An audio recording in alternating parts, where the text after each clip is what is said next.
So now we have our output. So we've taken our information, we've plugged it through that model. That model has crunched a bunch of numbers using a supercomputer and all those different grid boxes, and then it spits out a prediction on the other end. How do we know that that prediction can be trusted? Well, there's an old saying, verify, then trust. Well, what does that actually mean in the world of climate science? Well, here's what it means in the world of climate science. In the world of climate science, in order to verify a model, what we have to do is we have to see how well it can predict something. Now, I don't know about you. I don't have a time machine. I can't go into the future, measure temperature, and then come back and say, okay, well, here's the temperature in 2100. I can't do that. You can't do that. Only Philip J. Fry was able to do that, and he was only able to go to the year 3000, and he had to freeze himself for 1,000 years, and yada, yada, yada. Obviously, that's not how we do that. However, we don't know what happened in the future, but we do know what happened in the past. Well, here's the good news. Our climate models don't know what happened in the past. No, our climate models only know what we tell them.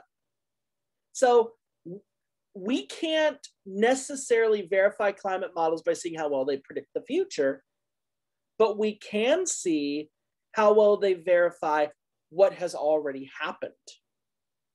And so what we can actually do is, using data that we have already collected of past weather events and past climate shifts, we can actually predict, we can actually use these models to reconstruct the past.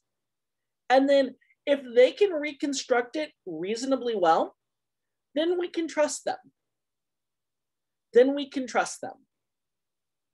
So how does this work? Well, there's a few different ways that this can work. The first thing is, in order for us to actually be able to do this, we need to have data to use to compare what the model says happened to what actually did happen. A few examples of this include weather observations.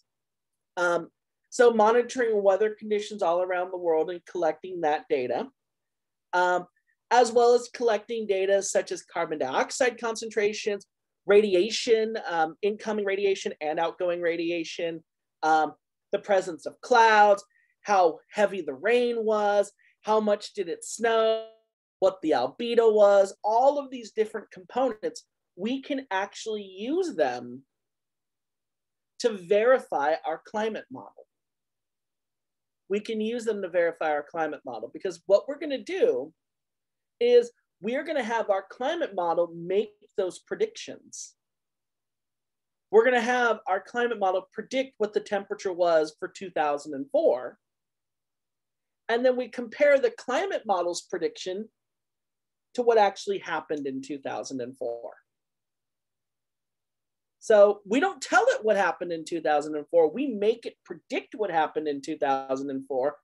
And then we compare it to what actually happened.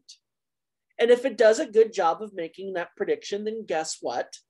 It's a reasonably well model. There are a few different ways that we gather this data. One of the ways that we gather this data is using data that's been specifically collected for climate model verification purposes. A good example of this is the ARM project, the Atmospheric Radiation Measurement Project. I actually had the honor of working on this project for my master's thesis, and I'll actually show you a result of it in a few minutes.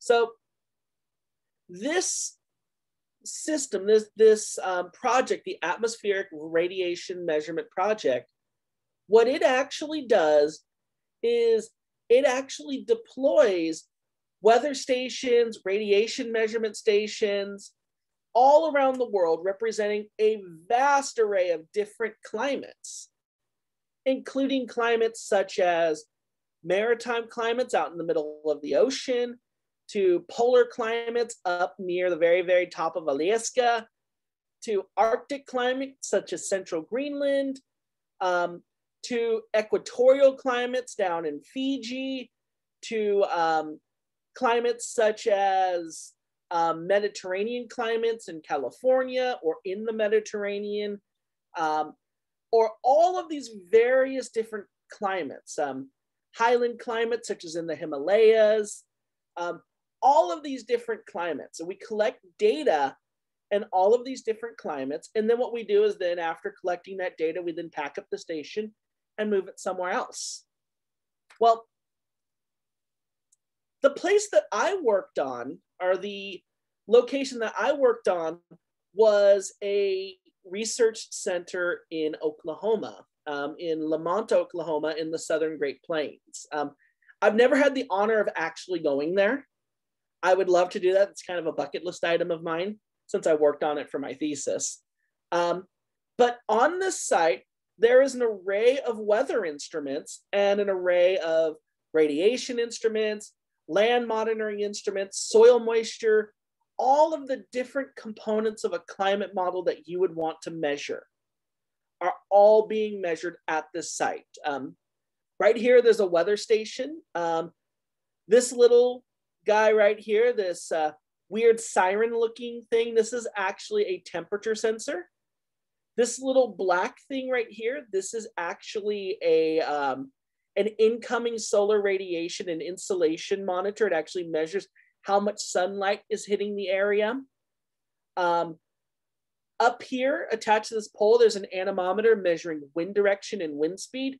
Each one of these things is measured at different parts in the station, at different points in the station, and in different ways to then give us a robust set of data that we can then use to compare to a climate model. Now, with that being said, can we, and that's not the only data that we use. We can actually use in situ weather data from all around the world. We can use buoy data. We can use all kinds, as long as it meets WMO requirements, we can use it. So as long as it follows World Meteorological Organization guidelines, we can use this data. And then what we do is we then run our climate model, see what it predicts, and compare it to what actually happened. So here is what has actually happened. This is data of anomalies, temperature anomalies, that's differences from average from 1880 all the way to 2016. That's when this particular graph was drawn. So between 1880 and 2016. We have these year-to-year variations. And then we also have these 5-year means. These represent more long-term trends. So this is what's actually happened. Now, what about our climate models? Now, it's worth mentioning this is just one model. This is the HadGem 1 GCM. This is from the Hadley Center in the United Kingdom. But here's what we actually have. There are 3 lines here, and let me explain what these 3 lines are. The black line is actual observations. The green line is the world modeled without human activity. So we take human activity out. So we take increases in greenhouse gases out. We take land use changes out. We take cattle farm. We take all of that out. And we just see how the world would naturally progress without that. Well, here's what we ended up seeing. Even though the model is still struggling with actually monitoring year to year to year changes,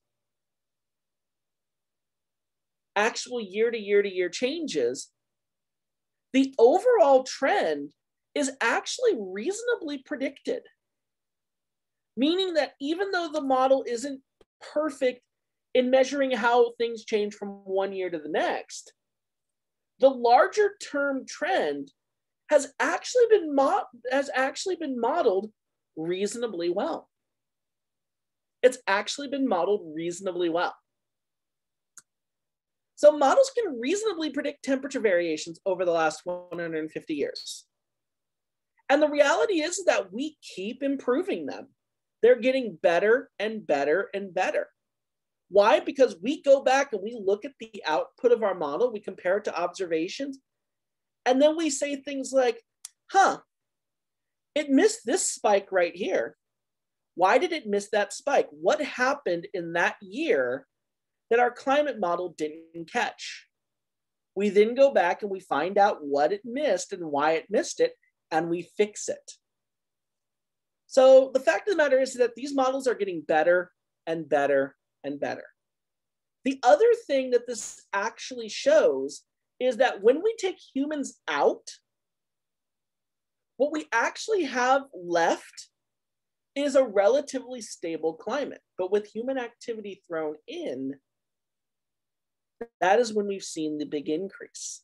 So much of the observed warming in the past 50 years is attributable. It can actually be blamed on human activity. When we take that out, most of what we've seen in the last 150 years, we would not have seen any warming. There would have been little, if any, warming in the last 150 years. So bad news is it's us. It's us. And I've said that before, but yeah, it's us. So what are these models predicting? We'll talk about that in the next video.